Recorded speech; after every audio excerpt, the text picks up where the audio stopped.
So believe it or not, I have another problem with this air conditioner. I keep getting this E3 air, and I heard about it on the internet, and they say if you put the inlet too close to the outlet you get the E3 air, but it's actually shut off twice in the last 20 minutes from the E3 air, and luckily I'm here and it's too hot in there to run without an air conditioner, so I'm not quite sure what I'm going to do. I'm almost thinking I need a different brand of air conditioner. I've had so many problems with this thing. Alright guys, so I have a clutch of eggs that we cut, I think it's been a couple days ago, and it was a scaleless head times a pastel pinstripe, and we really couldn't see anything. We could see if we had pinstripes, lemon blasts, or pastels, but we couldn't really see the scaleless head. And then if you look back at that video, I actually had one snake that crawled out of the shell, and it had a really tiny, like a micro head. It was a really tiny head and a big body. Its head was spinning all over like a spider. It was really kind of weird. And unfortunately, it didn't survive the night, which was really a bummer. And it was actually a lemon blast scaleless head, so I was really bummed about that. So today I peeked in there, and I could actually see that all the snakes came out of their eggshells. So we're going to take a look at that. But first, if you've been following my video, I have this big tough shed. I've been struggling with this. So I have a dog that had puppies. Puppies are 8 days old now, and I kind of wanted to set this up so the dogs could have kind of their own little house where Mama could come in and out. I don't really have the setup in my house to where I could put a doggy door and have her come in and out. So my idea was to set up this tough shed, and I originally started with this Climate Right heating and air conditioner, and actually got it on Amazon, and it is a Climate Right CR5000 ACH, and supposedly it was supposed to heat and cool and keep the climate right. So well, I can kind of recap what happened with the Climate Right. So I hooked it up and had this, I was all excited about it, and put it on 75 degrees, set it on auto mode, and the temperature was all over. It was going from like low 60s to high 80s, just jumping all over. So I wrote the manufacturer and said, I'm pretty sure this is a warranty claim, it's not working right. And they wrote back and said, actually it is working right. Auto mode doesn't really work, and you should put it either on heat mode or cool mode. I was like, okay, so I put it on cool mode and put a little space heater in there, and the cool mode was kind of all over the place too. So it was, I had it set on 75 and it was going down low 60s and still cooling. So I said, okay, I decided to put it on an external thermostat to kind of control it, and it seemed like it worked for a few days. And then yesterday I had the window open, and it was a really hot day, and it was like the sun was shining on the side of that tough shed, so it was getting really hot. And all of a sudden the AC turned off. I was like, what in the world is going on? So I went out there, and there was an error on the machine. It said E3. So I unplugged it, plugged it back in, and 20 minutes later I had the E3 error again. And I looked online, and supposedly there's a big problem with the E3 error on that unit. So I decided to scrap the Climate Right, and here's my new project for today. And I picked this up at Lowe's, and it's actually a window air conditioner, and it was half the price. And it's twice the BTU, so this is 10,000 BTU instead of 5. And it actually can hook up to your cell phone, and you can monitor it and control it from your cell phone, which is pretty amazing. So today I'm going to install that. We'll see how easy it is. And so what I'm going to do is I'm going to take the puppies and put them in the kitchen while I'm working on this. And then once we get all that back together, get it all set up again, then we'll check out the snakes. So this is basically the unit here, and it looks pretty simple. Has a bunch of looks like different trims for windows and stuff, but basically what you do is the front just kind of pops right on, then you have this electrical connection that plugs into here, and basically just 2 screws to hold the front on, and then it has a filter right here, and basically you just put the screws right in here, and and it has a you can move the direction of the flow left and right and up and down, which is pretty cool. But one thing I did notice is it has the cord on the bottom, so I'll have to make sure it's high enough to where the dogs don't chew it. I'll probably run it up the side somehow, out of the bottom and up the side.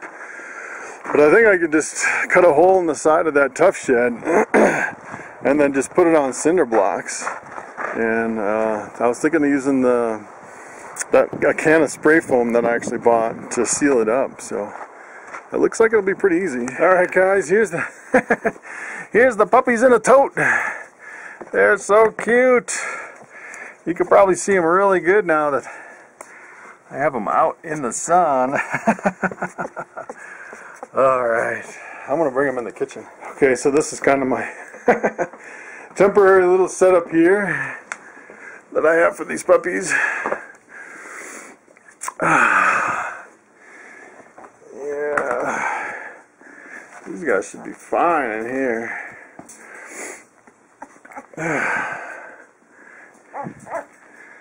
Whew. Alright.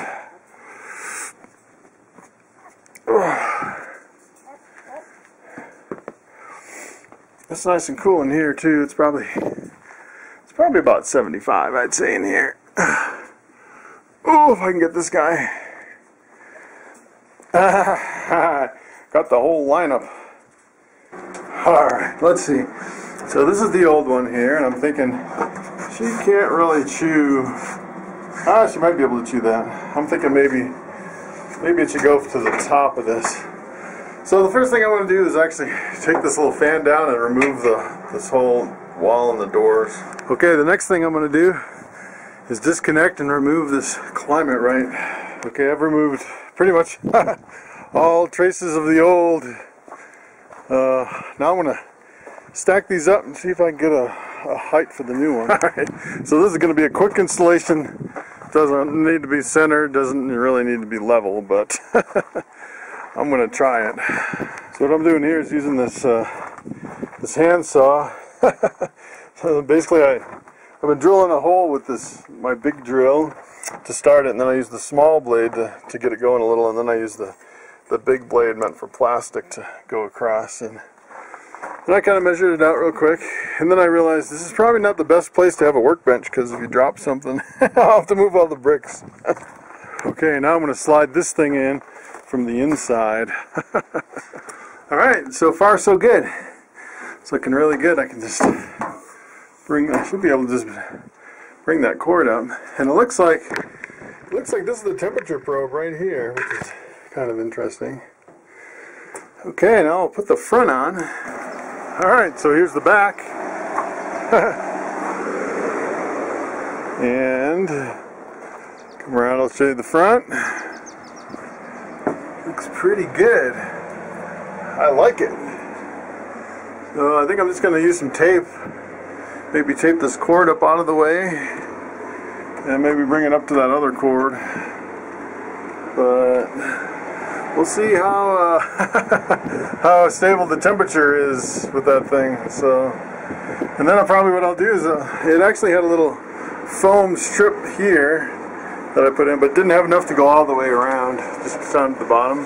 And then I'm just going to fill it in with that foam and a can stuff, and that's it. So I got it in here and vacuumed it out. for the holes in here, basically what I did is I just put spray foam in there and then just covered it with clear packing tape, and I think that'll work pretty good as long as the dogs don't eat it. And then the foam around the top, I should have did packing tape and foam. I first put foam and then tried to wipe it down, and it was kind of a disaster, but it doesn't have to be pretty, it's just the doghouse, so I think this will work pretty good. Alright, so let's take a look at the finished product here. Finally got it all going. Oh yeah, don't want to forget my hat. So I actually took the piece that I cut out and I put it on top because it had these holes in the top, and I don't know if getting rain in there is a good idea, and I figured it's got enough ventilation on the sides that it should be fine. And that's kind of the setup for that. Got the front all screwed together, and let's look what it looks like. See what it looks like on the inside. Okay, so I actually put this on 80. I don't believe it heats. I think it just cools. And if you put it on Energy Saver, you can switch it back and forth between the modes. It'll actually turn on and off. So it turns on, senses the temperature, and if it's too hot, it'll chill, and if it's the perfect temperature, it'll turn off. But I just keep it on cool full time, and right now we're looking at 79 degrees, so it seems like it's working okay.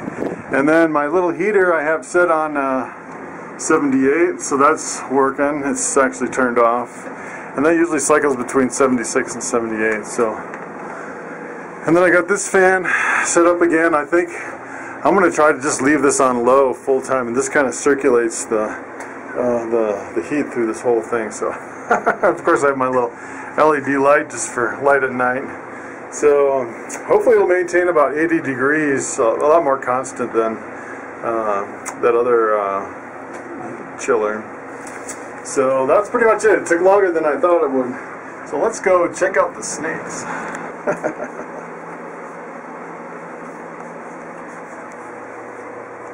These guys are 8 days old. Oh, beautiful. Mama's so happy.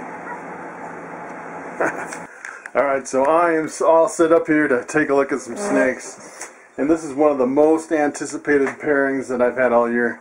So basically what I did is I crossed my pastel pinstripe female, and that was this girl here. And it's kind of interesting on this one. You notice how big she is and how big her head is. I'm thinking there's some kind of like a giant gene or something in this snake, because all the hatchlings are really, really huge and thick, bigger than all my other snakes.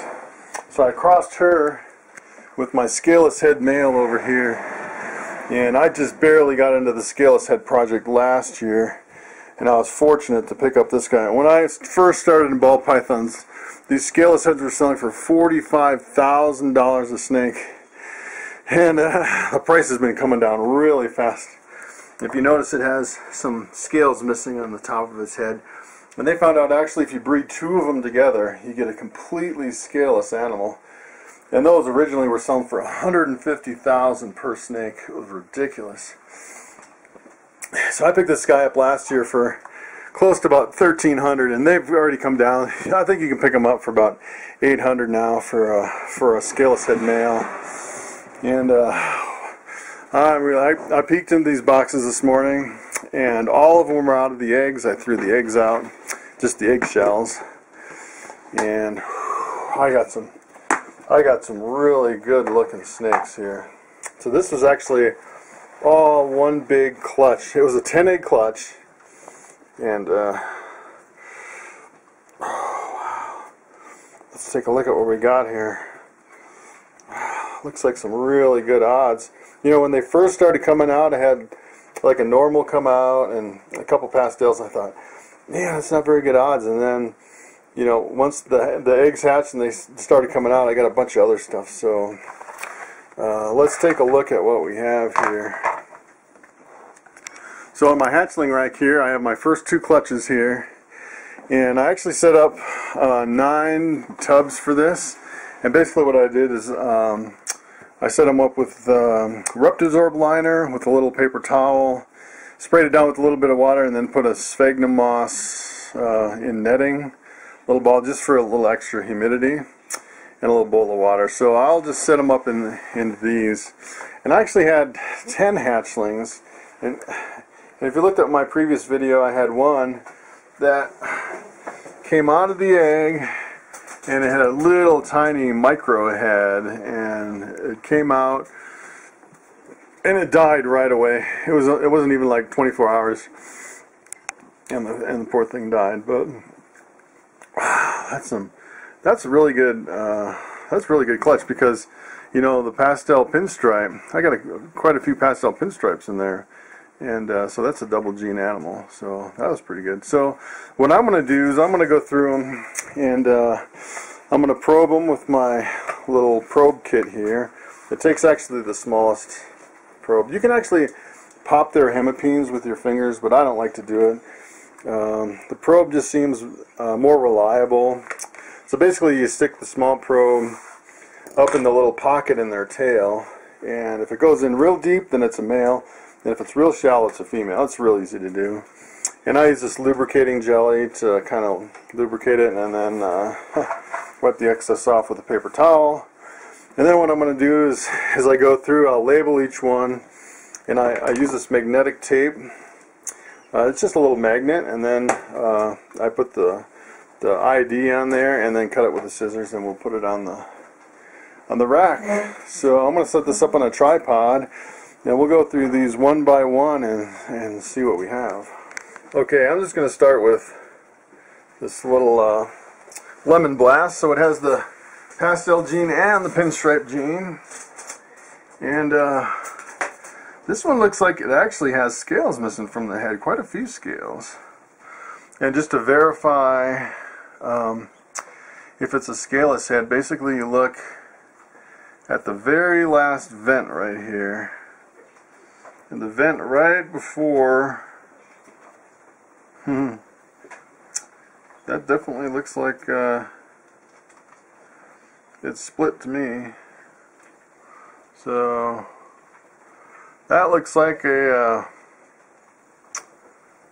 scaleless head lemon blast. So it's really obvious on the head. That's a really high expression. And my hands, they kind of look dirty, but I got glue all over them from doing the doghouse. So, but wow, look at that. Look at the scaleless head on that one. That's just very obvious. It's beautiful.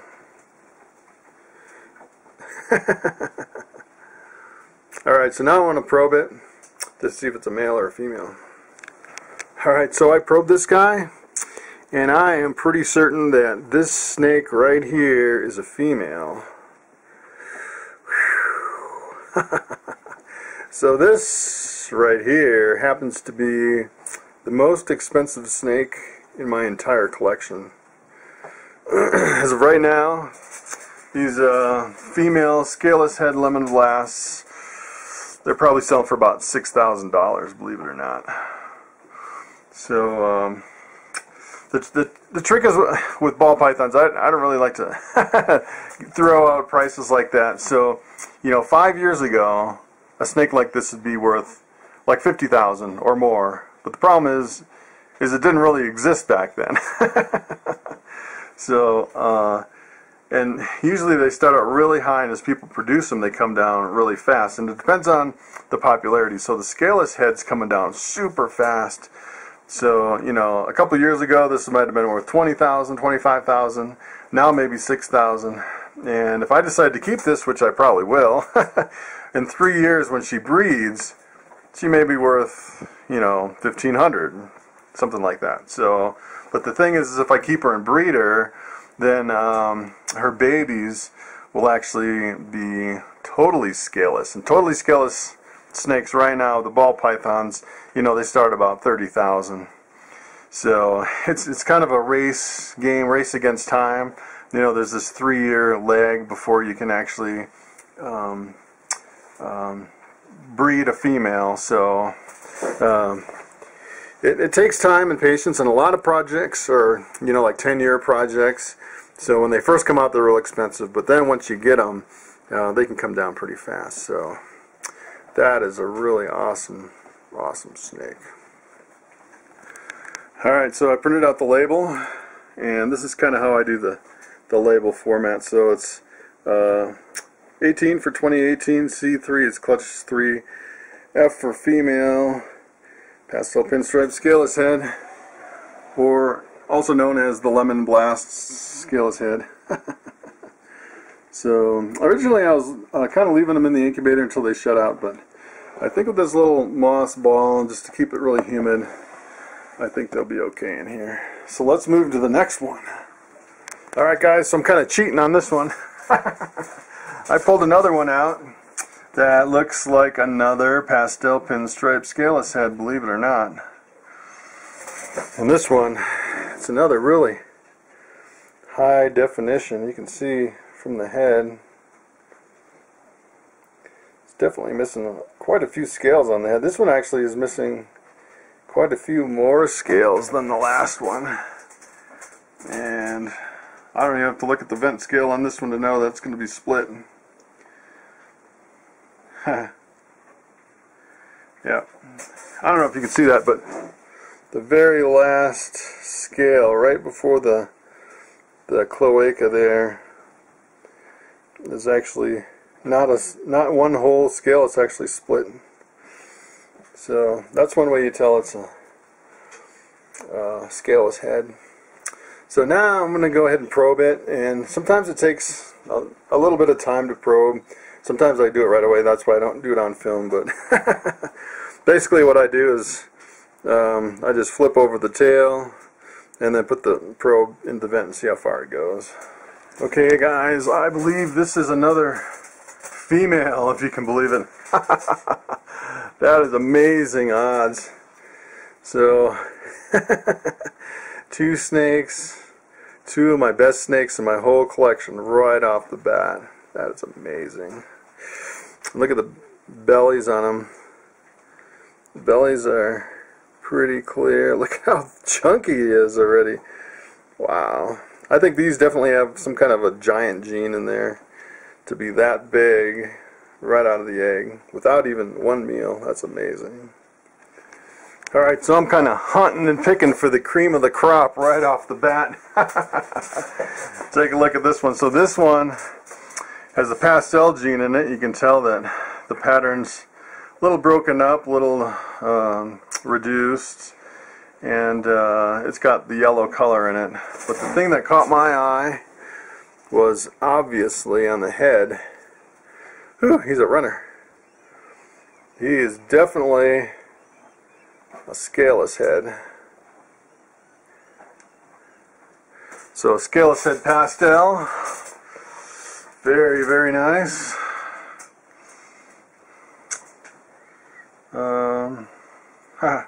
I can take a look at the vent scale. I'm sure it'll be split. Yes.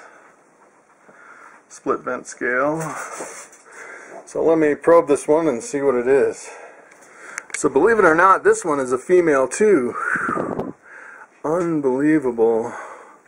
So the thing with scaleless heads is females are almost impossible to find. That's why the price is really high for these, because right now everybody wants to hold them back to try to hit the fully scaleless. So that gives me 3 of my best snakes in my whole collection. So all 3 of those will definitely be holdbacks. Okay, so I was kind of looking through the rest of these, and it doesn't look like we have any more scaleless heads based on the vent or from the scales. I know in my last video I was actually talking about lemon blasts, and I think I might have mis-ID'd this one in my last video, because I believe this one's actually a pinstripe. So this is the pinstripe without pastel, and you can see the difference between them, how the pastel really breaks up the pattern. And so I think we have a pinstripe here. This is the lemon blast, and it almost looks like, boy, it almost looks like a lemon blast that's not quite as broken up. You can see it's a lot lighter. It almost has a pinstripe pattern, but it sure is a lot lighter than this other one. I don't know. Now that I look at it, I think it could be a pinstripe too, because the lemon blast is really broke up. So I guess I can go through these one by one. We can take a better look at them. So this one, this is just a pastel pinstripe, also known as a lemon blast. And you can see on these how the, on the pinstripe, it kind of has a solid stripe down the middle, and the pastel makes it a little bit yellower and breaks up that stripe. It does have a little stripe up here, but you can tell definitely down here is towards the tail, it's definitely broke up. And there wasn't any heads in this at all, so it's not like head pied or anything. But this thing is so big, I can't believe it. And if you compare it to some of my other hatchlings, it's really, really big. So I'm going to see if it's a male or a female real quick. Okay, this one is definitely a male. That probe went way in there. But that's a good looking snake too. So I want to just show you the difference. Look at this normal. This normal compared to I don't know if you can see the difference. Look at how skinny this normal is. That's like a normal body weight compared to this guy, how chunky he is. I don't know if you can see that, but this guy's definitely got some kind of a giant gene or something going on. Alright, take a look at these two. This is really weird. So this is a pinstripe, and this I mean, if you look at them both together, if you can see that, this one almost looks like it has fire in it or some other lightning gene. I'd almost say that's like a pinstripe fire. If it was pastel, you can see how the head's faded out too, which is really interesting. I don't think it's pastel. I'm starting to think there's something else in this mix. I'm thinking it might be fire, which is kind of interesting. You know, I don't know what I'm going to do with that one. It's, sometimes when you have a delt like that, sometimes what you can do is you can breed a normal back to one of the parents. Probably that pastel pinstripe female could have some fire in it. It'd be even better is to breed like something with fire in there, and if you get a super fire, you get a pure white snake, which is pretty much a no-brainer. But I might label this one as a pinstripe possible fire, and then if someone wants to buy it, I'll just explain that. It looks a little bit different. I definitely do not think there's pastel in there, but that's pretty interesting. So this pinstripe possible fire looks like it's female. So this is how I labeled that one. I wasn't quite sure how to do it, but if I see anything questionable, I'll put maybe a question mark, and it's got some kind of lightener gene in it. If you look back at my scaleless head, this is kind of interesting though. So that kind of brings into question, well, does this guy have anything else besides the scaleless head? And I always thought he did, because if you look at his pattern seems really jumbled up compared to a normal. Normals usually have these alien heads on the sides, and this one, I mean, there's hardly any alien heads, and it's really jumbled up, and it does seem like, there's a lot of white on the sides, so I don't know if that lightener could be coming from the scaleless head. It definitely seems like there is something in here. I suppose it could be fire, so that really could be a fire scaleless head, but I mean, to really know, you'd look at some of my other clutches, and so far this is the first big clutch, But if it's constantly clutch after clutch after clutch of some kind of a lightener gene in there, then you know it's coming from that scaleless head. So let's take a look at this Pinstripe here. Alright, so I just probed this guy, and it looks like he's a male. So he's all balled up. He's a nice looking pinstripe.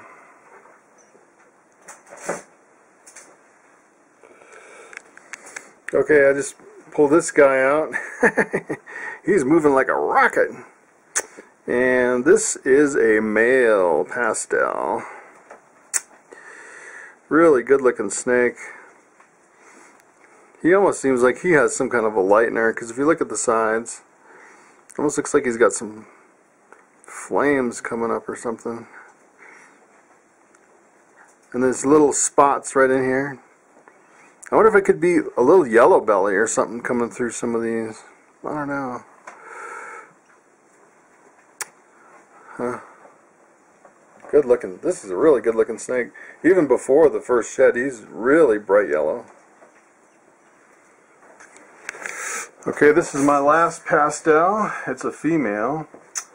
And I actually thought there might have been something in that last pastel, but actually if you take a look at this one, it has more highlights all through the top. It almost seems like it has some kind of a speckling on the sides too, which is kind of interesting. The belly is pretty clear. I don't know. That's a really good looking snake. The head's a little bit lighter too than the other one.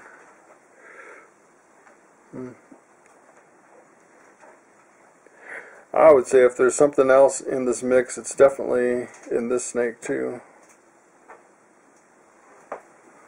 Okay, take a look at this, guys. This is my last one, and he's a normal, and it's a male. So take a look at how far the probe goes up into this guy. So it goes way up in there. Look at that. That is huge for a male. The females are like half that. So that's how you probe them. And this guy was really mellow when I was probing him, so I thought I'd show you it wasn't that much of an issue. And he's pretty much deep in shed. He's deep in blue. A male normal, it'd make a really great pet. So, I mean, you see these at shows, and you know they're the cheapest ball python you can find. And as a matter of fact, these go pretty fast because a lot of people just want a really cheap ball python pet. And this guy has the giant gene, I guess you would call him, since he's so big. And it'd be interesting to see how big these guys get. I know some people say that you really want to use some of your normals, especially your really big ones, to kind of get like the large snake characteristics, to get larger snakes. So this might be a good one to breed to some of your females and kind of get that giant gene mixed in. I guess I'm not gonna really label it as a giant gene. No one's really kind of specified or labeled a gene like that, and there's really no rule book as to say, you know, how big is a really big ball python, because there's a whole bunch of different shades of sizes. So for now, if someone asks, I'll just tell them, yeah, it came from clutch 3, and I'm getting really big hatchlings from clutch number 3. So that gives me 2 more spots free in my incubator, and gives me a few more snakes in my hatchling rack. 9 more. Wow, it is really filling up. So I have baby snakes all the way down to here, and maybe room for another clutch or 2 on the bottom, and then we will be full of hatchlings. And those scaleless head females, that set my collection ahead by light years. So it's a good thing I didn't have to invest to get to the point where I'm at now. So thanks for watching, and I'll see you next time.